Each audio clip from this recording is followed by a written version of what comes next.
Magandang araw, kaibigan! Sa ating bansa, hindi mawawala ang mga alamat. Kaya sa araw na ito, isang koleksyon ng kwento ang ating bibigyan buhay. Ang alamat ng saging. Oo, saging. Bakit nga ba may saging? Paano ito nabuo? At bakit ito dilaw? Ilan lamang ito sa mga tanong na ating mabibigyan ng sagot sa pamamagitan ng mga sulat na ipinadala sa atin. Sa ating mga letter sender sa iba't ibang dako ng bansa upang ibahagi kung ano nga ba ang tunay na pinagmulan ng pinakamamahal nating saging. Ako po si Josabel Santos, ang apo ng kasambahay na inaanak ng kapitbahay ni Miss Charo Santos, ang iyong tagapaghatid ng mga kwentong siguradong kapupulutan ng aral. Samahan niyo ako sa isang episode na puno ng aral, kaalaman, at kasagingan.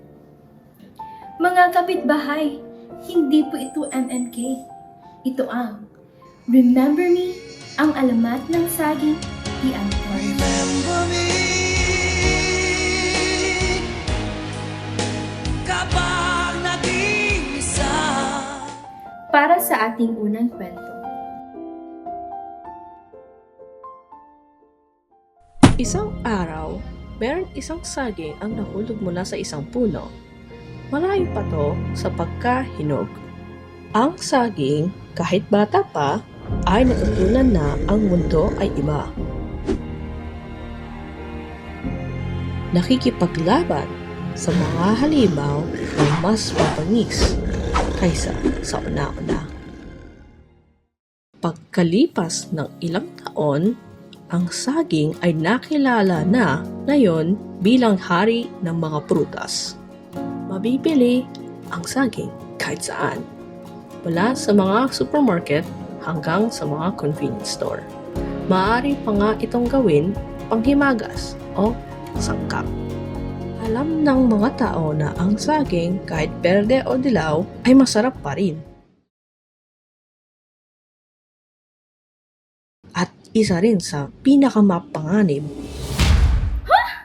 Ganun ba talaga ang alamat ng saging? Di bale, narito pa naman ang ikalawang liham.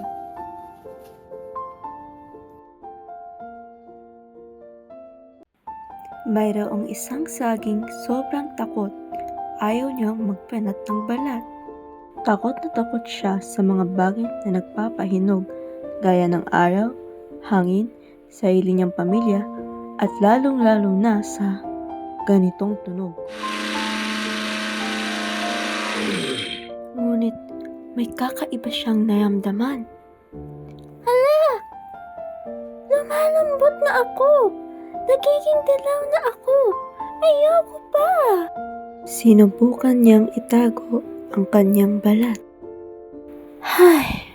Sa totoo lang, kahit anong gawin niya, hindi mapipigilan ng saging ang pagkahinog nito. Ang saging, kahit balutin mo ng kaanuman sa takdang oras, lilitaw pa rin ang kulay ng hinog nito. Binuang manioy! Ay, sorry. Naka-stress naman magbasa dito.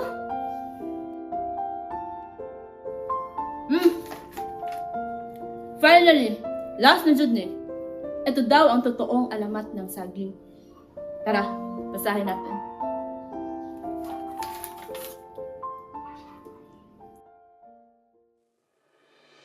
Sa isang malayong lugar may nakatirang isang batang babae na nagngangalang Hiraya. Siya ay may alagang pusa na nagngangalan na Mangging. Palagi silang magkasama. Sa pagkain,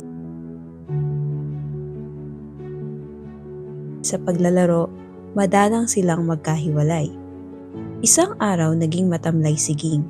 Buong araw siyang humiga sa kanyang higaan at hindi kumikibo. Kinagabihan ay bigla na lamang siyang nawala. Hinanap ni Hiraya ang kanyang alagang pusa, ngunit hindi niya ito makita. Kaya't siya'y umiyak sa sobrang lungkot. Ngunit bigla na lamang nagkaroon ng isang kakaibang prutas na dilaw sa higaan ni Ging.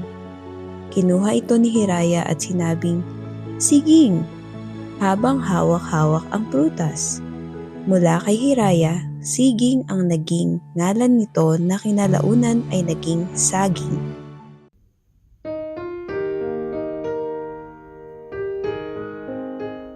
Maaring tataka kayo kung bakit nandito ako ngayon.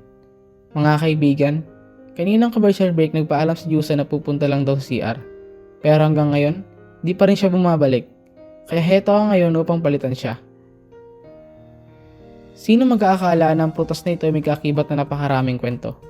Di lang isa, di rin dalawa, kundi sari-saring version. Sa dami ng nabasa at napakinggan natin, alin nga ba ang tunay? Yung naunang kwento ba? Pangalawa o yung pangatlo?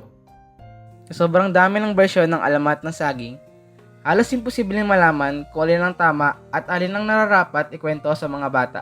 Pero masama nga ba yun? Para sa akin hindi. Ang dami ng bersyon ay patunay ng pagiging malikain ng Pilipino, ng pagmamahal natin sa kultura, at gustuang makapagpasa ng kwento kahit minsan may dagdag bawas. Sa huli, di malaga kung alin ang pinakanauna. At sa lahat ng ito, malinaw na hindi mamamatay ang yaman ng kulturang Pilipino. Lalo na kung may nagkukwento, nakikinig, at lalo na kung may nakatitira pang saging sa mundo.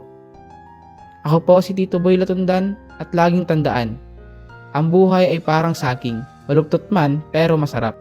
Muli, ito po ang Remember Me, ang alamat ng saging, The Anthology. Remember me kapag